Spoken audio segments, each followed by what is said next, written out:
Hello, and welcome to the Caden Eric Show here. First of all, of course, I always like to say is thank you to everyone who listens. Greatly appreciate it.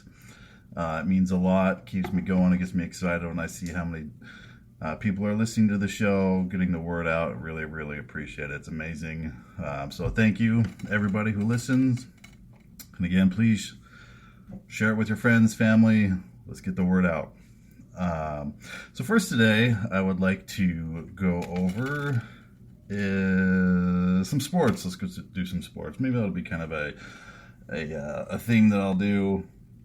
I start off with some fun sports stuff. So first, I'd like to go over that the NBA playoffs. Sorry, I kind of lost my train of thought there, but the NBA playoffs. The Los Angeles Lakers flip-flopped all over the court. I mean, I didn't really watch any of the games, but I saw the highlights, and I just have to say it was just kind of a sad performance, really. I mean, all of them did it. I mean, the videos that were all over social media showing the supposed king, the supposed chosen one, flip-flopping all over the court. I mean, yeah, granted, he did get hit in the eye for a little bit there, but by I forget his name, called the Joker on Denver. But he gets a little bonk in the face and he goes flying 30 feet. And I was like, just come on, dude. I don't know. It just doesn't. I mean, he's done great things, but is he the greatest of all time? That's a no. I think I talked about that in the last episode. But, what does that say for the kids looking up to him? You just flip-flop all over the court. You draw fouls. I guess that's kind of the NBA now, is that you just kind of fly all over the court. You get a little bump and you go flying 50 feet into the crowd, knocking over people's drinks, getting, I don't know. It's a different game, different era. That's where we're at here. I look back when I was watching it, you had the greats of, Michael, Scotty, John Stockton. I'd say Karl Malone. Like I said, I loved the Jazz back in the day when they had Jeff Hornacek, Brian Russell. I mean, those are some great teams. Of course, there was the Admiral with David Robinson down in San Antonio. Then the Supersonics were always great. Gary Payton and Tony Kemp. There was some real greats back then. And, it was just different. You had the commercials of everybody wanted to be like Mike. Of course, everybody did. Everybody wanted to have that. Everybody wanted to have his shoes, his merchandise, all that kind of stuff, because he was the greatest. He didn't get knocked around. Well, I mean, he physically did get knocked around, but he didn't fly across the court, whining and crying to the refs. If they were saying someone was better than him, he proved it on the court and smashed that person. So that's just how he was. And, as I've gotten older here, I've grown to appreciate just him and what he did. It was great. Just he was. I would have to say that the GOAT debate is over and dead. I'm sorry, but it's got to just be dead now. I mean, LeBron getting swept out of the Western Conference Finals here. It's just got to be dead. Michael Jordan didn't ever have that happen to him. I mean, especially later in his career, it just didn't happen. Yeah, LeBron has done some great things. He's been in the league for 20 years. There's this talk that he might leave. I don't blame him. I guess he's getting up there, almost 40 years old, playing basketball. But yeah, I don't know. It's just to celebrate him as the GOAT. That just doesn't make any sense to me. Because I mean, if you take when it matters the most, he has a losing record. Why as a society do we want to celebrate a losing record and be like, yeah, this is the greatest guy, this is the greatest man ever to play basketball? Why do we want to celebrate someone who can't do it when it counts most? I mean, he had this great game, I guess, this last one here the other night, but couldn't pull it off. And whereas Then if you go off of that, Bill Russell what did he have? 11 championships. I mean, he has more rings than fingers and thumbs. So I don't, I would say he's way better than LeBron, and that's probably all I'm going to say about basketball.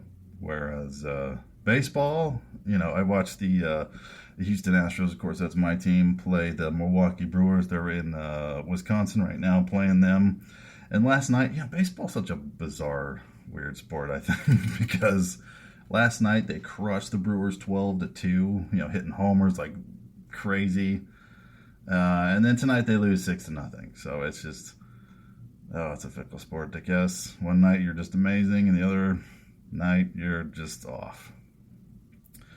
Anyway, just thought I'd cover that a little bit, and just one more thing with the celebrating. Why do we celebrate losing? Is I remember back when I was playing Little League, a long time ago, when I think it was T-ball, and we were playing in this, I guess this, what if I remember it, I was really little, but we were playing in this little supposed championship league, or championship game, not league.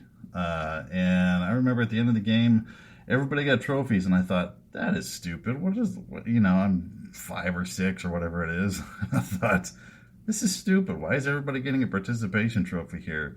That doesn't make any sense. And, it's continued on. My brother, he played, and the coach was like, should we get him participation? Should we get him some trophies?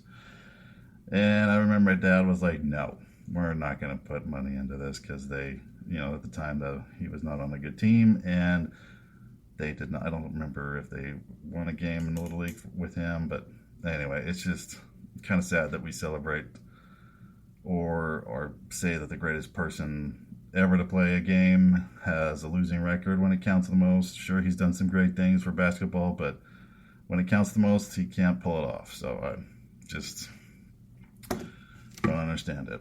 So that's the sports talk. So maybe I'll start off with the sports every day, every time. And then, like I think the last episode I talked about the Stars are getting crushed right now, 4-0 to Vegas.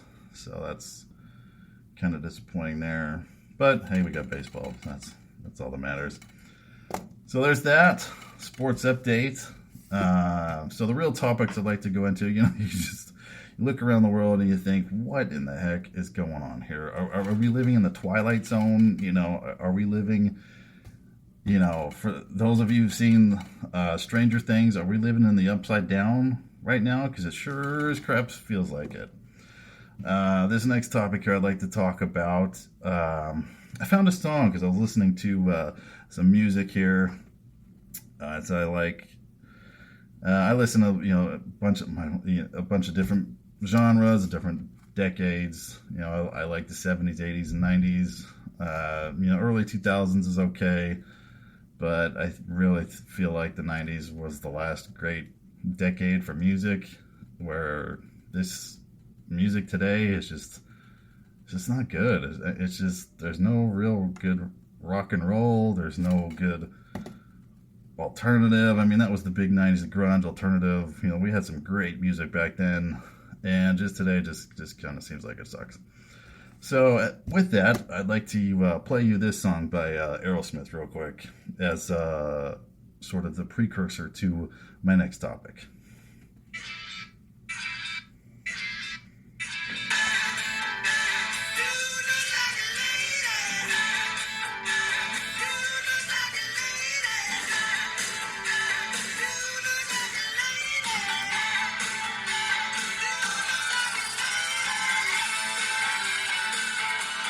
So I just thought that would be kind of fun to start off this segment here, playing that song by Aerosmith there. Dude looks like a lady. You've got dudes dressing as ladies. You've got guys that, these companies are hiring men dressed as women to sell women's products, which doesn't make a whole lot of sense to me, because I've watched videos, I've done some research. It's like, why would a woman go out and pay to buy a product that is being sold to them by a dude, by a man? That doesn't make any sense. I mean, you've got Nike with the infamous, I don't know, I'd like to call him an attention whore, but I know that's probably not very nice to say that. It's probably the truth. You know, you've got him who's, you know, there's great commercials of Dylan Mulvaney. You know, he's the infamous guy on the Bud Light controversy that's happened. And it's just amazing how people have voiced their opinions with their money, and Bud Light and Anheuser-Busch products are just going down the drain. They've lost billions of dollars because of it. You know, all just to be inclusive processes. We must have it be inclusive. We can't get, you know, we must move on. You know, is what they, you know, the famous lady just talks about. I don't know if anybody's looked that up, but look up the CEO that had put this up. I mean, it's just ridiculous that these people are going to market men, you know, men in women's clothing, women's products, whatever. You know, Nike, you know, like I said, you got Dylan Mulvaney prancing around, doing little cartwheels in some, you know, his hot little yoga pants and, you know, some sports bra. I mean, why is a guy wearing a sports bra? There's nothing there to secure. Guys aren't equipped with those body parts. He doesn't need it. Move on. You know, you've got Nike now has got a clothing line for men. You know, there's a commercial out for men in women's one-piece bathing suits. And, you know, of course, with being a man, there's a little bit of extra stuff down, you know, in the nether regions. And so, of course, Adidas built this, you know, they have this little pouch for the goods to be just there. And there's a news clip here from Australia making fun of, or not making fun, but just, well, probably yes, making fun of it. It's talking about the Adidas thing here. It's from Sky News in Australia. Have a listen. At this new swimwear commercial from Adidas. I mean, really, we've already seen Nike employ trans activist Dylan Mulvaney to model their women's wear line. I don't know if you can have a look at some of the footage there. Yeah, that's inspiring. So Adidas thought, well, no, we'll just also insult women by having male bodies advertise women's clothing. Right. This is a one-piece swimwear item that's being modelled by can we have a look? A flat-chested man with a hairy chest. Yeah, it's really nasty looking. Noticeable bulge. Clearly. It's there, I'm sorry. That's who they want to model their swimwear range. Doesn't make sense to me, Sophie. We've seen Sea Folly do the same here in Australia, a brand that Australian women love. I think quite a few now have said we're boycotting it. I don't know if those promises will stick, but why do boycotts work? The damage we saw with Bud Light, big corporates keep indulging in this? It's just crazy, Rita. It only does their branding harm, and we see the ramifications for it. As a woman, I don't want to see a man wearing a female swimsuit. That's not going to make me rush out and buy it. I don't think it'll make a lot of women rush to the store because they've seen a hairy-chested man wearing a one-piece. I mean, how ridiculous. But this is nasty. The corporate culture now where they're going down this woke path, and they think it's going to result in them making money out of this, and it doesn't. It's proven time and time again where it's damaging for their brand. They lose financially and they suffer greatly. Yeah, so I mean, does that make any sense to anybody to have a man dressed in women's clothes sit out there and prance around and try to sell women's products? I mean, it just doesn't make any sense to me at all. You know, it's just. And then you've got, you know, not only clothing, but there's also the makeup line, which is just great.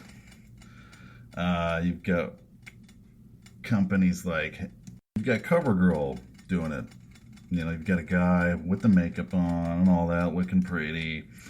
But isn't your company's name CoverGirl? Girl? You know, not CoverBoy.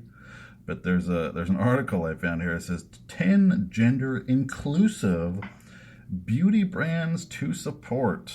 Oh, lovely. So you've got most of these I've never heard of because obviously being a guy, I don't wear makeup. I don't have anything to do with makeup. If my wife asks me to pick up makeup, I ask her to take a picture of it so I know what the heck I'm going to get. And that's what I do. So there's one here, it's called Morph. You've got their thing is you've got a lot of color options to help you play with your alert process. That's what must do it. They've got another one here.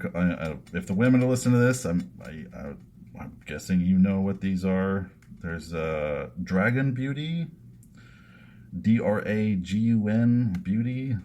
You've got Milk Makeup for gender binary.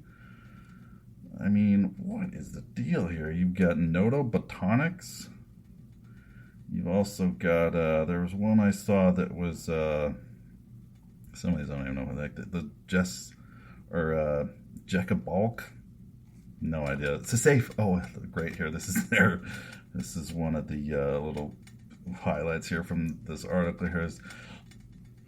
Jekka Balk began as a safe space for trans women to express themselves. Oh, lovely. Yes, we have to do it for us, Bridges. I mean, this is just... Oh, here you go. Here's Lady Gaga's. It's called House Laboratories. Lady Gaga's makeup brand, and for $1 from every purchase donated to Born This Way Foundation she created. Great. There's just a bunch of them that have guys dressed as women wearing makeup. I mean, I just don't understand it. I do not understand why companies are doing this, because it's been proven here. I mean, you've got Budweiser, who is tanking right now. Why are these companies having men sell their products to women? If a woman was out there trying to sell something about baseball, I wouldn't really buy it, or things of that nature.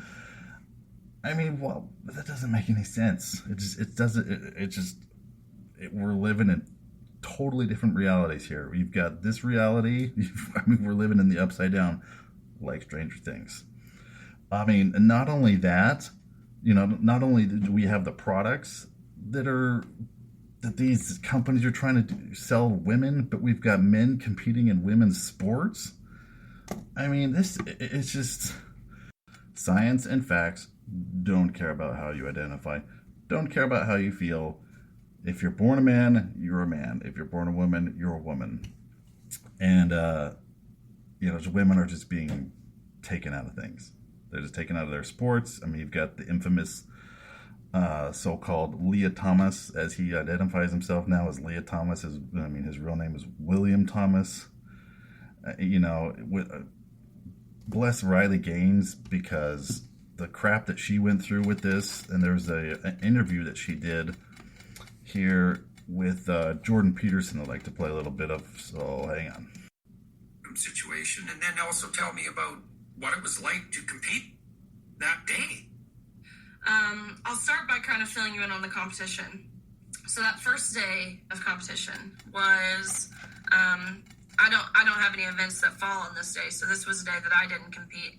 But this was the 500 freestyle was one of the events, which was the event that Leah swam the first day. Again, being an event I didn't compete in, I got to sit on the side of the pool and watch this. And if you don't know how swimming works at this level, you swim in the morning, you have to swim prelims, but you have to qualify for finals to come back and swim again at night. So top 16, make it back and swim again. And so I'm watching prelims in the morning, and there's several heats, maybe 8 or so heats. And so this girl comes up next to me. She had just swam in one of the earlier heats. Her name is Reka. She swam for Virginia Tech. She's a 5th year. Because of COVID, we got an extra year of eligibility, to which she took.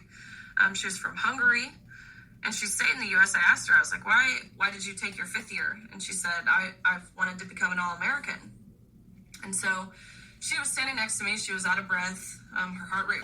Well, I'm going to pause it there for a second. She stayed here an extra year because she wanted to be an All-American. What does that say about her? She was proud. She wanted to stay here. She wanted to compete. it's just what happens to her. What happens to this Hungarian lady is just it's atrocious. It's just hold on. Was high, and she was watching the result board to see if she made top 16. And she realizes as the last heat dives in the water, which this is the heat that Leah is swimming in the morning, she realizes she's going to be right on the cusp of making it back. She watches Leah dominates, beats everyone in the water by seconds, which in swimming, even 1 second is a ton. But Leah beat everyone in the water by multiple seconds, body lengths. And these are Olympians. These are the most impressive female swimmers of all time. But again, beats everyone. Reika looks up to the result board, and she realized she placed 17th. And I knew her relatively. I didn't know her well, but I knew her name. And we're standing next to each other, and she grabs my hand, looks at me with tears coming down her face. And this is when my feelings shifted, because up until this point, I felt kind of mad, just confused. I felt mad that the NCAA, frustrated, they didn't see it how I saw it. But she grabbed my hand, tears rolling down her face, and she says, I just got beat by someone who didn't even have to try. And that's when my feelings shifted to heartbreak.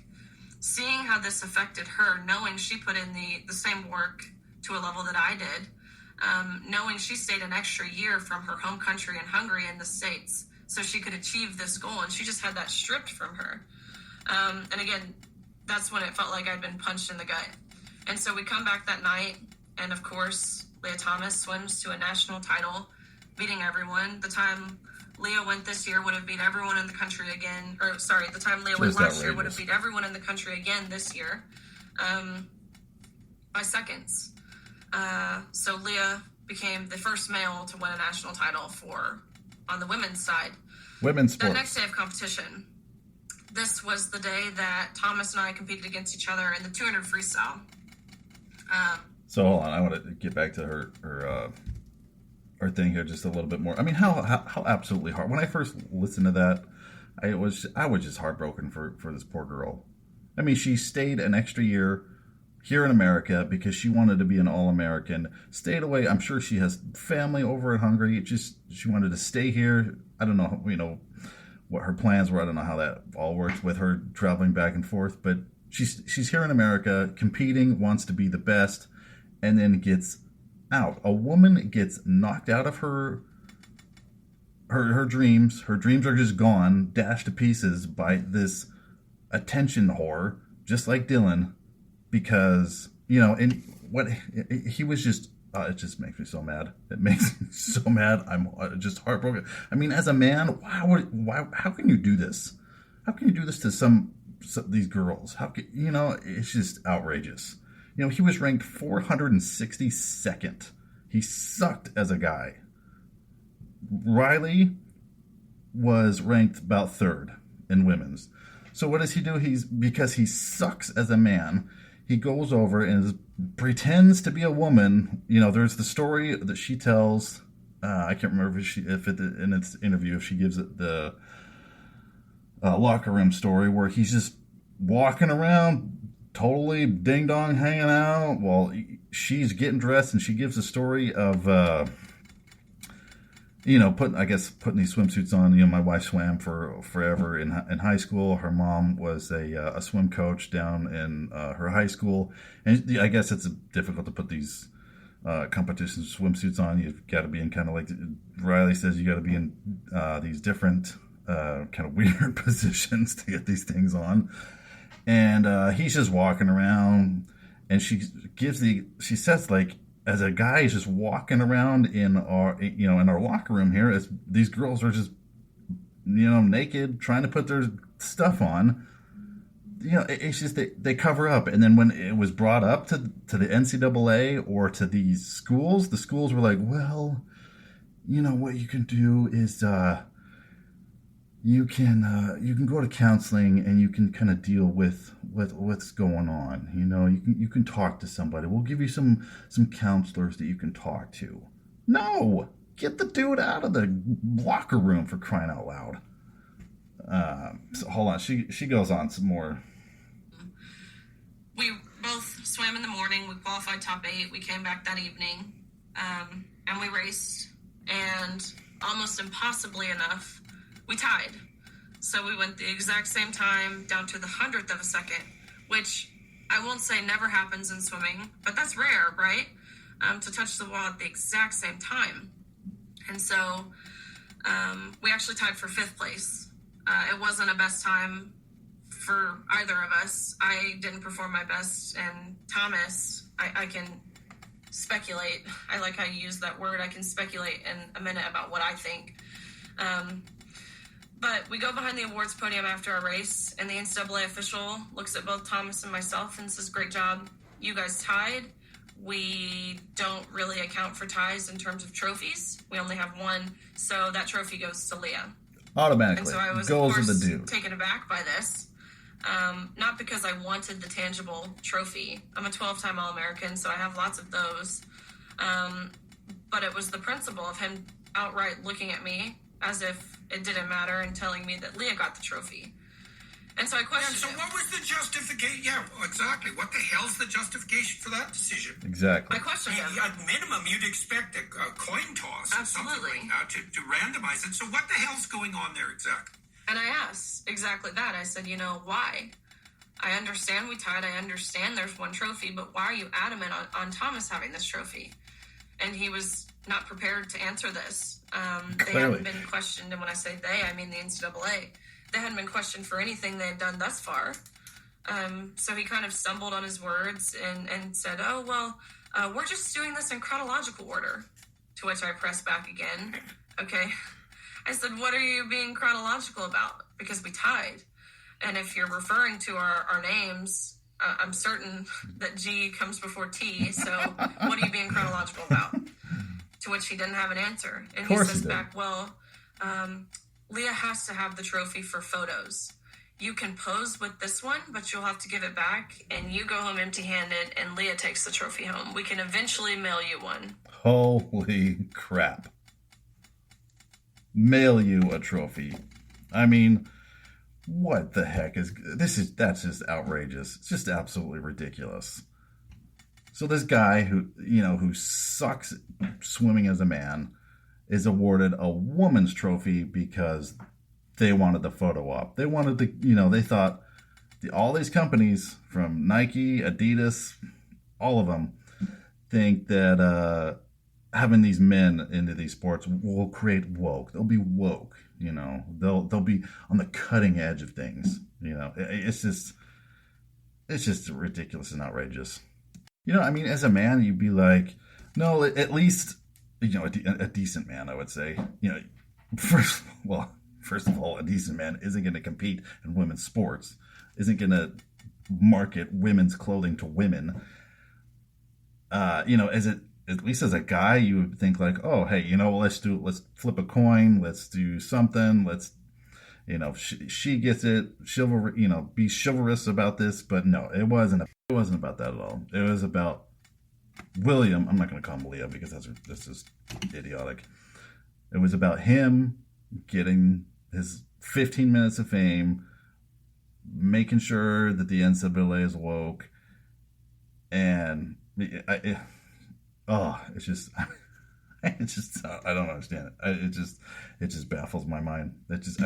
You've got other women that are getting beat by men in their other sports, track. You've got the guy that pretended to be a woman in MMA and busted up the skull of the woman he fought because he was a trans woman. This has to stop. We got to stop this. We got to wake up. We have to wake up and demand that these guys get out of women's sports. Men are getting Women of the Year. How is that? They're not a man. They're not a woman. They're a man. Oh, it is so frustrating. It doesn't make any sense.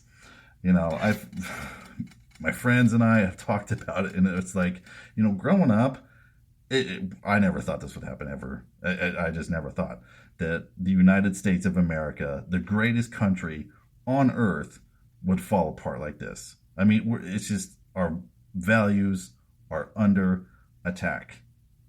Women are under attack. you know, she in that interview, she goes on to talk about Title IX. Title IX was supposed to make it so that women got their fair share of sports in colleges. You know, because there was a lot of sports that men did that women just didn't. So those sports went away to make sure that the women's sports were included in colleges and universities. But where does Title IX come into all this? Is it just thrown out the window? Are we throwing it out the door here and just expecting, oh, yeah, just deal with it? Go see counselors if you've got a problem. You go to, it's you that's the problem, not these guys that are pretending to be women to do these things. We got to wake up, people. We have to wake up, and demand change. We've got to demand, and of course not violently. That's not at all what I'm talking about. Is that we got to demand that these places, and you know what, the other women that swam with Riley and stuff, if those other girls spoke it, because there were others that spoke out. She was I think she's probably just had it and she was graduated and so she was just done with it all. But these other women these other girls that swam or complained, you know what the universities told them? They were like, no, if you say anything, you won't be able to compete, you won't be able to swim. So these women have to deal with it. These women have to deal with the fact that these guys are competing in their sports, winning their trophies, setting records that a woman's never going to beat, because, as Riley said, Thomas was body length ahead of these women he swam against. It's just the damage that will be done. The poor Hungarian girl that lost her dream to compete further because this guy sucked as a man and was allowed to compete as a woman. We have to demand these universities. We have to demand, stop supporting them. Demand that they change. Demand that they, where's the feminists in all this crap? Where's the women's rights in all this? Oh, they're silent, or they support it. They're fine with a guy pretending to be a woman competing against them. It's ridiculous. So we got to demand better. We got to do better. And then once again, thank you. Hopefully we can get this crap behind us. We can get out of the upside down. We can move on and allow women to compete against women. If you want to be trans, compete against other guys that pretend to be girls. Compete against them. See how that goes. You want to do that? Fine. Whatever. See how many people go to these stupid events, though. Because if we can't get people to the WNBA or to like women's soccer or thing, where they're they're the best at what they do, I guarantee we're not going to get people to these pretend women's events, by guys. So demand that these companies do better. Don't, boycotts work. Clearly it's working because Budweiser is in massive damage control. They've lost billions of dollars because of this crap. So we got to keep it up. We got to change the hearts and souls of our country and bring them back to some common sense, to some sanity. So with that, thank you for listening. I hope you have a good night and come back for more. I mean, this was just a partial of what I wanted to get into today. I've got, next few episodes here. Waking up early is apparently white supremacist. It's racist. It's rooted in white supremacy. So come back for that story. Thank you. Have a good evening.